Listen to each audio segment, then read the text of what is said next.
Hello guys, അപ്പോൾ ഇത് ഇന്നത്തെ പരിപാടി നമ്മൾ ചിക്കൻ പൊള്ളിക്കലാണ് കേട്ടോ. അങ്ങനെ ഇത് കുറച്ച് വലുപ്പത്തിലുള്ള ചിക്കനൊക്കെ കിട്ടിയിട്ടുണ്ട്. നമ്മൾ ഒറ്റ ചിക്കനാണ് ഉദ്ദേശിച്ചിരുന്നത്. അതായത് കാലും കൈയൊക്കെ ഒപ്പമുള്ളതാണ് ഉദ്ദേശിച്ചിരുന്നത്. പക്ഷെ അത് കിട്ടിയില്ല കേട്ടോ. അങ്ങനെ ഇത് നമ്മൾ ഉള്ളതുകൊണ്ട് വേണമെന്ന് പറഞ്ഞ പോലെ കിട്ടിയത് വെച്ച് അഡ്ജസ്റ്റ് ചെയ്യുകയാണ്.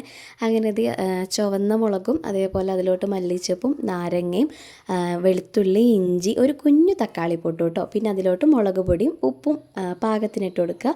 അതൊന്ന് അരച്ചെടുത്തു കേട്ടോ. ഇതാണ് അരവ്. ഇതിലോട്ട് വേറെയും പൊടികളൊക്കെ ചേർക്കാം, അതായത് ഗരം മസാലയും കാര്യങ്ങളൊക്കെ ചേർക്കാൻ പറ്റും. പക്ഷേ അത് നമ്മളെ ഇല്ലാത്തത് കൊണ്ട് നമ്മളത് ചേർത്തിട്ടില്ല.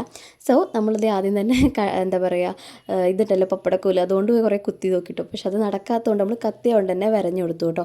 പിന്നെ ഇതേ മസാലയൊക്കെ നല്ലോണം എല്ലാത്തിലും ഓരോന്നോരോന്നായിട്ട് തേച്ച് പിടിപ്പിച്ചാണ്ട് ഫ്രിഡ്ജിൽ വെക്കാൻ നിന്നു കേട്ടോ. അപ്പോൾ ഓരോന്നോരോന്നാക്കുമ്പോഴേ അതിലോട്ട് മസാല പിടിക്കുള്ളൂ. ഒക്കെപ്പാടാക്കുമ്പോൾ കഴിയുന്നില്ല കേട്ടോ. പിന്നെ കയ്യിൽ കവർ കെട്ടിയിട്ടുള്ളത് കയ്യിൽ മുറി ആയതുകൊണ്ട് ഭയങ്കര എരിവുണ്ടാവുമെന്ന് കരുതിയിട്ടാണ്.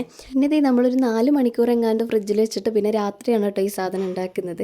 അങ്ങനെ ഒരു തുള്ളി പോലും ഓയിലോ എണ്ണയോ ഒന്നും ചേർക്കാണ്ടാണ് ഉണ്ടാക്കുന്നത്. നമ്മൾ ആദ്യമായിട്ട് ഉദ്ഘാടനം ചെയ്യാണ് കേട്ടോ ഈ മെഷീന്. അപ്പോൾ നമ്മൾ സാധനം സെറ്റായി കിട്ടിയിട്ടുണ്ട്. അടിപൊളി ടേസ്റ്റ് ആയിരുന്നു കേട്ടോ, ഒരു രക്ഷയില്ല.